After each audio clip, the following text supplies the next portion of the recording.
Hello, dear viewer. I'm Soler, or at least I strive to be. Man, it's late at night and I'm practically shouting. I'd like to talk about this thing that we all experience every now and then, but it's not exactly something that we experience every day, right? It's something that we experience like maybe once or twice a month, depending on your environment. I'm talking about being overwhelmed. Being overwhelmed is something we all feel. Like, there's too much noise in your life. How do you deal with these things actually? How do you deal with being overwhelmed? When it comes to these things, sometimes we basically crash out, or sometimes we just want to rest. While resting is good, how do you deal with it after? A moment's rest will definitely get you into a clearer mental space, but it is not the solution itself.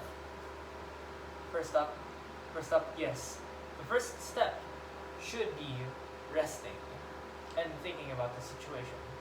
Second, you deal with them bit by bit. Sometimes you'll have to abandon some that are not worth going for if you can't really go. If you can't deal with all of them at once, you don't have to deal with all of them at once. You have to take your time, doing them one by one. But if there are some that are just too unworth, not so worth it, comparing it to comparing the payoff to the amount of time you need to take care of it. Sometimes there are some things that we can't fix. We have to understand that we can't fix everything. So we have to acknowledge that while we chose our own problems, not chose maybe, some problems are self-inflicted, try to just fix them as much as you can. And only choose the problems that you know you can handle. One more thing that I'd like to talk about, actually, something that I experienced earlier. I was going through a lot at that point. Earlier, I was doing a lot of laundry by hand because our washing machine broke.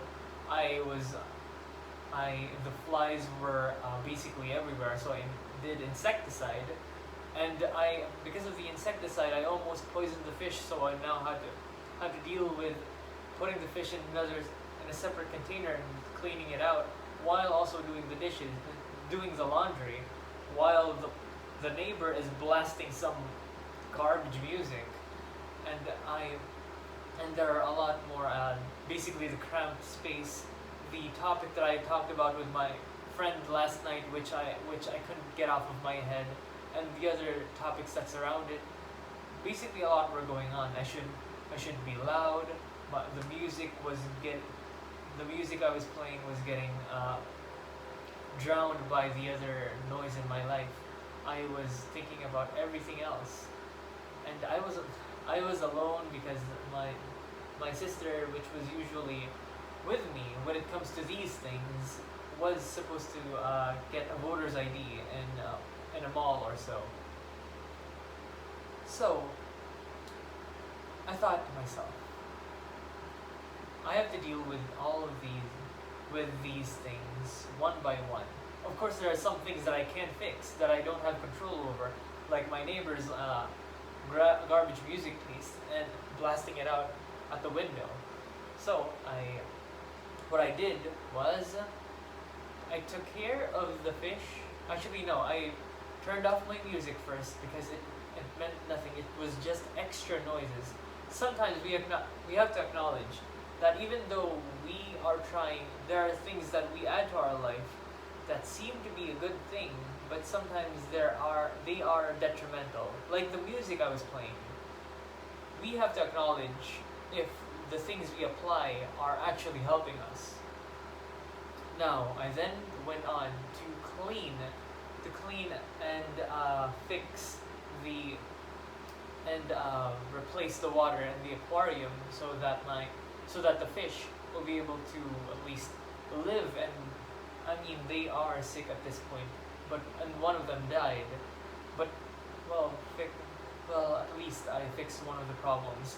Again, we can't fix every problem, there are some things that are far too late, but that doesn't mean we don't have to try anymore, right? So, another thing that I fixed is the cramped space. Even the space, the loudness of an environment alone can already cause a lot of noise within your mind, alright? Remember that. Your environment also speaks for your mental space, so you need to clean it. Then third, do your duty. You can't really control everything else. You can't really control the blasting noise of garbage that your neighbor basically blasts out. So what can you do? Accept it. I thought, when I was actually telling you this story, I didn't even have an idea of what I was going to try to do. But in deep reflection, whenever I create these videos, I get into a deep reflection of what I can teach while I'm saying these things. Remember, these videos are made in impromptu, so I am trying to find a thing to teach you while I'm doing these things. So yeah, that's definitely some amount of challenge. So, I remember when I was in 6th grade, there was so much noise in my classroom. I really couldn't take it. My seatmates were talking, the whole class was loud. There was this unfinished drawing I had this other thing that I was thinking about. There was just so much noise. Actual wavelength kind of noise. And I remember yelling, "Can you shut up?" I yelled that out loud, and they all shut up, but then went back to it, and I cried. I'd say, first off, it's very unprofessional. Of course, it's something that you shouldn't really do. Even though in some cases it can be very, very helpful, we have to consider the situation in our environment, whether or not it will be helpful.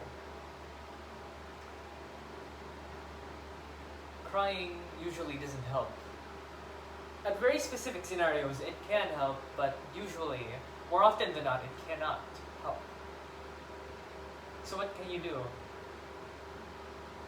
Again, if you can't fix it, or if you can't really deal with it, if you can't really fix it or change it, accept it. If it's something that's too late, it's never too late to try. If it's something that bothers you, maybe it's an environment, try to change it, because your environment is also something that can mean your mentality, your mental space. Thank you for watching, and unfortunately, I have to end the video here. I am thankful of the support that some people give me. I am thankful of the advices that people give me, and I will still continue trying to be consistent. I have formed the bad habit of something that I might mention in a future video, but it's something that kept me from creating videos at an earlier time. Thank you, and goodbye.